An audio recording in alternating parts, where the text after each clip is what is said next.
new film, Nightcrawler, will surely make your skin crawl, especially if you work in the media.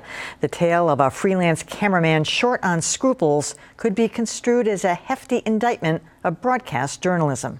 WGBH News arts editor Jared Bowen joins me now with more. We've already been indicted.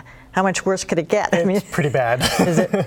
Well, it depends. In some regard, I think it's an analysis of society as a whole. But here you have this character who's played by Jake Gyllenhaal, who physically lost a tremendous amount of weight for the role, and he later described it as he wanted to look like one of the coyotes that prowls in Los Angeles nightscape on the night side. And he plays a video stringer who starts to photograph, and this happens in real life. Oh yes, we used to hire them at Channel 5 every night. This is fascinating. I didn't realize it was so localized to here as well. We used to have a name for them, and I can't remember what it was. I'll think of it. Go ahead. Well, so he plays this stringer who's out capturing accidents and fires and horrific crimes, and he's somebody who didn't come up through journalism, so he's learning it on the fly as sort of a means of commerce for himself, this great enterprise. Here's a clip from the trailer where you really get a sense of his lack of ethics, frankly. I'm looking for a job.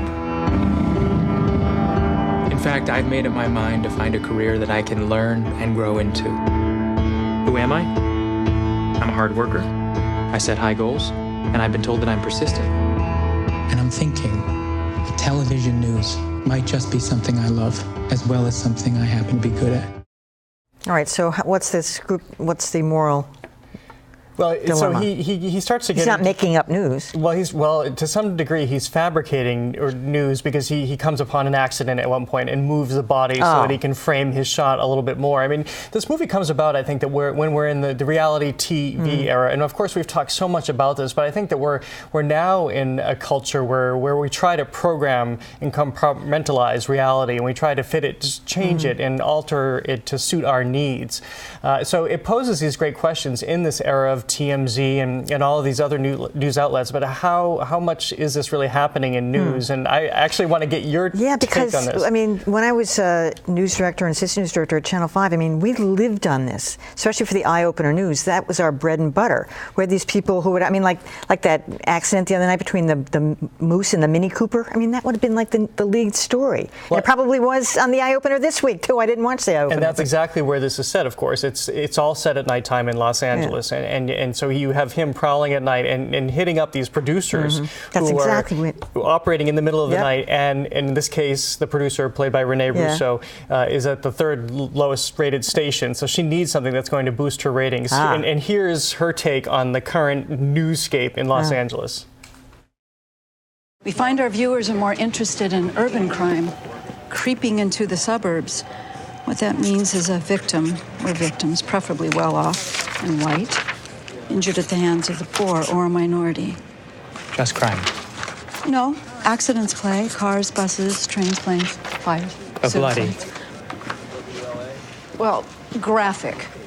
The best and clearest way that I can phrase it to you, Lou, to capture the spirit of what we air, is think of our newscast as a screaming woman running down the street with her throat cut.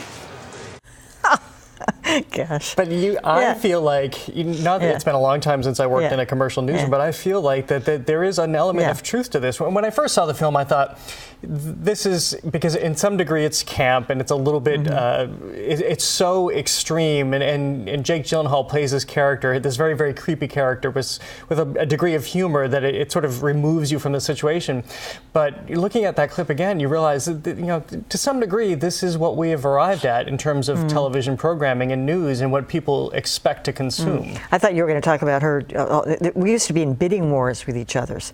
I mean, the guy who did the overnight shooting would come around and ask each of us, and then we would pay extra to get the exclusive if it was really good, meaning it was gory or it had some, so then we had the exclusive to that. But if it was just your everyday run-of-the-mill accident or something like this, everybody would pay the same amount. Well, see, now this movie's hitting a lot closer to home than I actually realized, because this is what he does.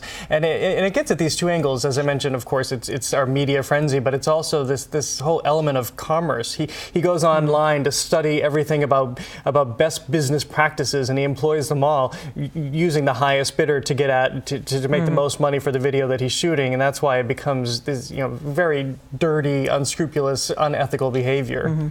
It wasn't like that. I mean, you know, it was pretty lowbrow, but I mean, you know, it was video. And you think about it, that's what drives television news. Like I say, I use the example of the Mini Cooper and the Moose. Who doesn't want to see it, especially since the guy survived?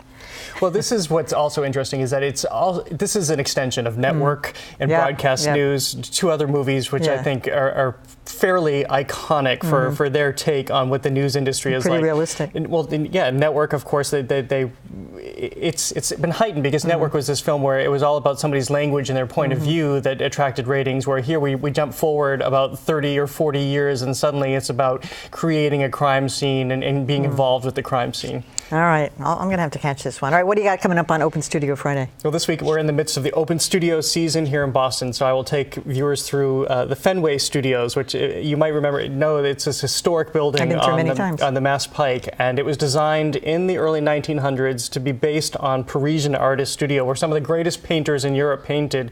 They copied that same style, so this beautiful north light comes in. So we'll talk to some of the artists at Fenway Studios. Is it Open Studios this weekend? It's Open Studio next weekend, 15th and 16th. It's always very fun. All right, Jared Bowen, thanks so much.